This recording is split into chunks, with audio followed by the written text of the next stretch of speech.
Farmer Mike, live from OPHELIA'S Blue Vine Farm.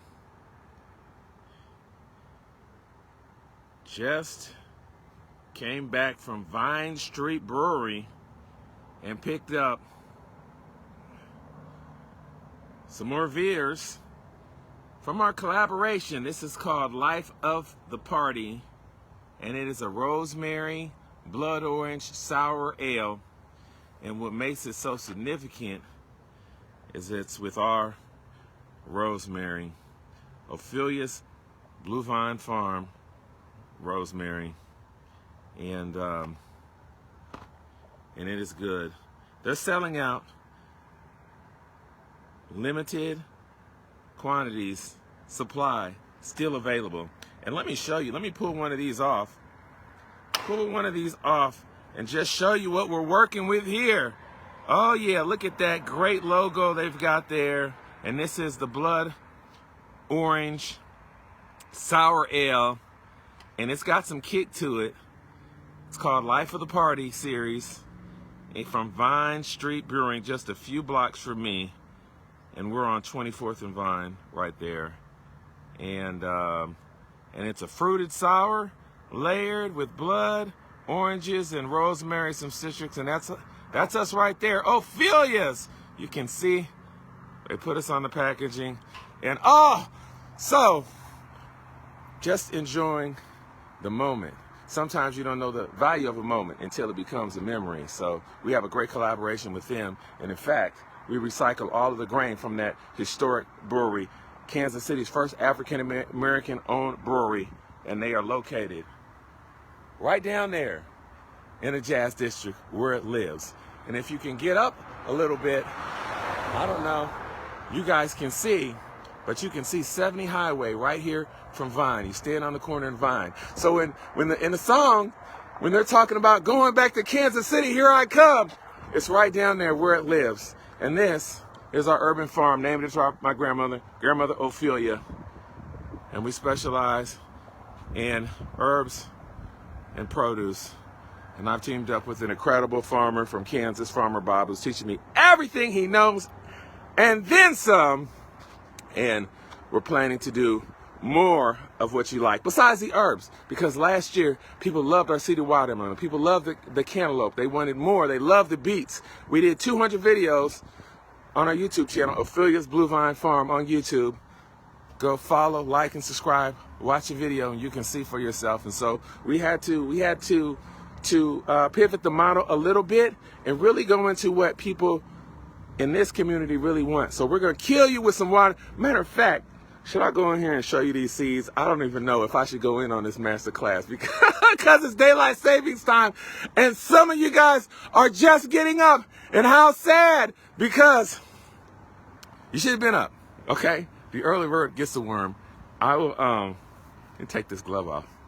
I'm gonna go inside here and pull some of these seeds out of the seed closet and show you how we're not playing around. We're ready to go.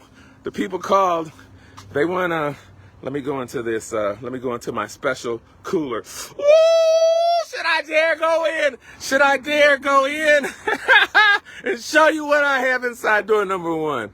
Let's see. I think I will. Let me go in here and pull some stuff out. Ooh, like Nelly says, it's getting hot in here.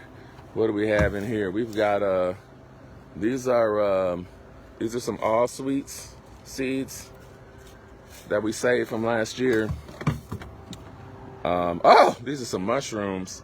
You guys into mushrooms? Okay. So we picked these. We picked these yesterday. Okay. I'm gonna do a video. This is for a video. I'm gonna do a video on mushrooms. A lot of people are really into that, and actually, as a substitute for meat, I thought it was crazy. I said, no, this vegan burger, and it tastes just like meat. Who would have thought you can do that with a mushroom? So, great collaborations with some chefs, and I'm gonna come in here and see if I can find some of my watermelon seeds, because everybody loves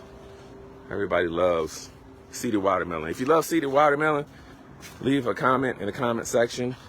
If you love seeded watermelons, leave a comment in the comment section. What's your favorite watermelon? And then again, you gotta love our collaboration with Vine Street Brewery and our Rosemary. And but I want to get into some of these seeds right here, and let's see what we got here. We got these from Seed Savers. So these are some Blacktail Mountain organic seeds. So this is kind of like the Black Diamonds. And we've got this is one I'm really looking forward to getting in the field, and this is a small yellow watermelon. And so the good thing about, I don't know if I could flip the camera around, the sun just came out. So the great thing about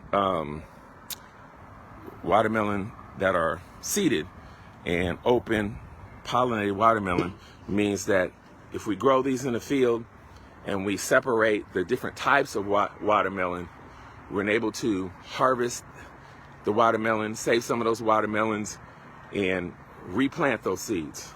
And so that's very important. As far as the good ones, especially the yellow, very, very, very, very hard to find. Most of the yellow watermelons now are seedless and are hybrid, and that's a whole nother conversation. So if you can find a seeded watermelon that's openly pollinated, then basically you are printing your own money. You're being more sustainable because you can grow a watermelon, save the seeds, and every year plant that watermelon and it'll taste like the year before. We call that true to type. And it's an incredible thing. And so you want to look for people who still have these seeds. It is possible. It takes many years to dehybridize a seed, but you can go to places like some of the places that we got those from, Seed Savers, some great people all across the nation selling these old heirloom seeds and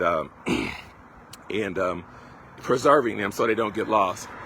And actually back there I'm outside the Hickman greenhouse. Back there we actually have one of the oldest heirloom watermelons known in existence. They thought it was lost, and a family had saved some of the seeds, and so there was a big project to pass the genetics and to make sure that this variety didn't get lost, because it was fragile for shipping, and it was a really high maintenance watermelon, but the taste was amazing. So we'll offer that this year. And I can't tell you what the prices for the watermelon are going to be this year, but it's not really going to matter, because you can't put a price on something grown with love. You can't put a price on something that takes you back to your childhood, to a distant time and memory, and this tastes nothing like what you're going to find in any of the grocery stores. So be looking for all of the watermelon that we do, and make sure to go right down the street to Vine Street Brewery, and they're open today, and they actually have us on tap. Life of the Party. It's called Life of the Party, Life of the Party. Just think about that Charlie Wilson song. Maybe we'll edit that into this video. But let me leave you with this. Oh, we got some people on here. Let me come in here and see if I can see if I can see. Oh, it is so bright. It is so bright. Hey, Eileen. Eileen loves watermelons. When are you going to plant the watermelon seeds? Great question. So some of the watermelon seeds we will plant. Actually, we'll start in a few weeks. We'll put them in its flat, and we'll grow them out, and then we'll transplant those in. And I don't have the dates in front of me, but I believe those will go in after Mother's Day, or on Mother's Day, right around that week. So don't have the exact date in front of me, but I know it's not time for me to start those up yet. And I spoke with Farmer Bob just yesterday, and he wants to. He said there's no reason in getting out there and doing it just yet. We're gonna hold it. We're gonna do it right in some good soil. We're gonna use some big plugs, and then we're gonna put them on the the sled, and then we'll drop them. Let me come over here and I'll show you one of my tools. And I was supposed to be getting some work. I never get some work. Every time I'm down here, I hop on the live, and I'll show you one of my tools here. And it's on its side because I was doing some work on it. But this is a 1800s tobacco planter, okay? And so it has a 55-gallon bucket on a drum on it. And this one is actually mine. And so this is a drum. These are the wheels right here. And down there it creates a trench, a furrow. So what happens is that planter gets hooked up to, the Amish will use like a horse or a sled or a mule or something like that, like in the old school days, you know. But we'll hook that up to a 80 horsepower John Deere tractor, and it'll create the furrow. Two people will sit on the back, and we'll just he'll create the furrow, we'll drop the plants in, we'll drop the watermelon in. So we'll do some watermelon that way from starts, maybe they're 6 weeks old, and then we'll do some from seed using that same tool. So we can do hundreds, we can do thousands of watermelon very fast using a tool like that if you have access to land. So in an urban environment, we weren't able to do that because you would have to have fencing. First of all, you don't have the space. The watermelon have to run. They want to be in full sun. They want to have some good soil. Urban soils are a little bit harder because of how buildings were collapsed and soil structure and dirt was dumped over it. So you're dealing with that. And then you're dealing with, you may have people who will see the watermelon, and a lot of times they will pull it before it's done.